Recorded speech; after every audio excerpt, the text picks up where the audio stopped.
VTech Baby Monitors are popular devices for monitoring nursery conditions, but understanding their temperature accuracy limitations is crucial for your baby's safety.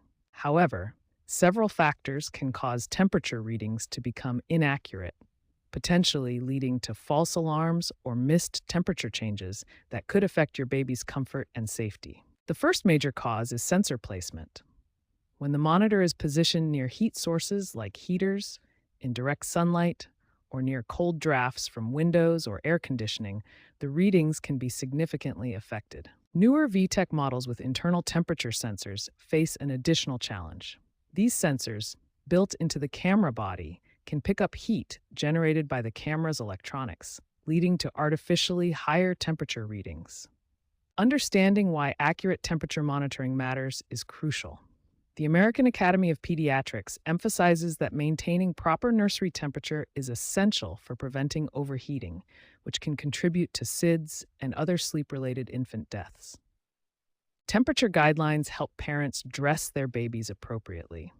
Even small inaccuracies in your monitor's readings can lead to inappropriate clothing choices, potentially putting your baby at risk of being too hot or too cold. By understanding these potential sources of temperature inaccuracies in your VTech Baby Monitor, you can take steps to ensure more reliable readings and better protect your baby's health and safety.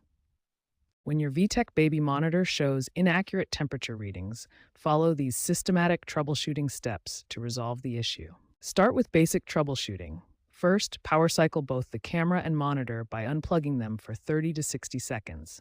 Then plug them back in. Next, check the camera placement. Ensure it's correctly mounted, the sensor isn't obstructed, and position it away from heat sources, direct sunlight, and drafts. Clean the camera lens to remove any dirt or debris that might affect sensor accuracy. For older models with external sensors, extend the sensor as far from the camera as possible. If basic steps don't work, perform a factory reset. Locate the reset pinhole on the back of the monitor and hold the reset button for 5 to 10 seconds using a paperclip or SIM removal tool. For persistent issues, check for wireless interference from other devices and ensure your monitor's firmware is up to date. These advanced steps can resolve more complex sensor problems. If these troubleshooting steps don't resolve the temperature accuracy issue, consult your user manual or contact VTech support for further assistance.